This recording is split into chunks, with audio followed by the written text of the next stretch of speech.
Hey guys, it's Mason, and today we are going to be talking about corona rings. So, like this title of the video, it probably is something like, how to stop uh, overcharging and back ionization and all that sorts of stuff.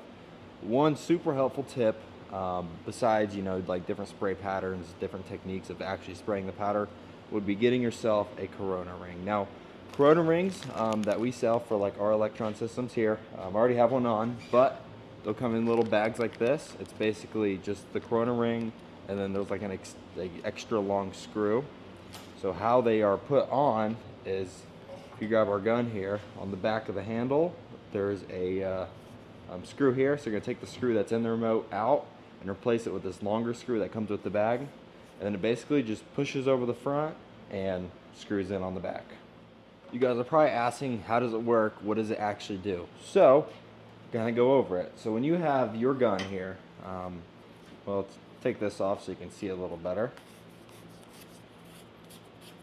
When you have your gun and it's making that electrostatic charge, so that charge that attracts the powder to the metal and makes it adhere to it, that charge is coming out of this little tip right here. So this is our electrode. So this tip right here is where that charge is coming from. So like an electrical field, it isn't following the path of that powder. It is a pretty much, think of it like a sphere that is coming out of this tip right here. So think of it like, like a 1 foot sphere coming out in a circle around this tip. So it's not all going exactly where you want it.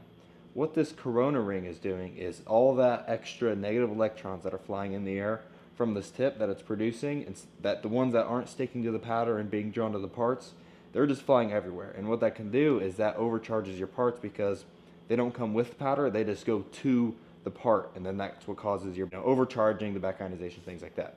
So what this does is when it's on here, those negative electrons that are flying around, it attracts them to this grounded piece of metal. So what that really does is it helps guide those electrons to go forward, and those extra ones that aren't really going with your powder get drawn back here. Sometimes they'll bring a little powder with it. You'll see as you spray, the powder gets drawn here too. But that's worth it as far as you're not overcharging your parts. And to me, they're very noticeable difference. So once you put these on, for like your easy parts, obviously it's not going to be a big deal because you're not going to go or struggle with Faraday or back ionization problems on there. But as soon as you get into multi-coat and you have to spray something that's somewhat complicated, and you're on your second, third coat and you have that back ionization, you put these on here along with changing your spray pattern too, and you will notice a difference. Again, this is a tool to help with that overcharging parts. Does that mean you can't overcharge another part once you put it on? No, it does help. But if you're spraying a part and you're 2 inches away at 100 kV, 100 microamps, it's bound to happen. So if you combine this with spraying from further away, spraying a bigger cloud where there's more powder to attract to, you will definitely struggle with it way less. I would say about 90% of the time it's not something you need, but that 10% of the time when you have those problems and you can't get your powder delay right and you're constantly having those little starbursts come up everywhere, this is something you're going to need to be looking into. So that's pretty much it. If you're a manual powder coater that does a lot of weird hard parts that it's not just like a pipe or a flat sign, something that's like takes a lot of layers or really hard Faraday areas like frames or something like that, wheels, I think it's definitely a worth it purchase. And if you're looking for one, we sell them as a part of First and Finishing. We sell all the electron stuff, units, everything for them.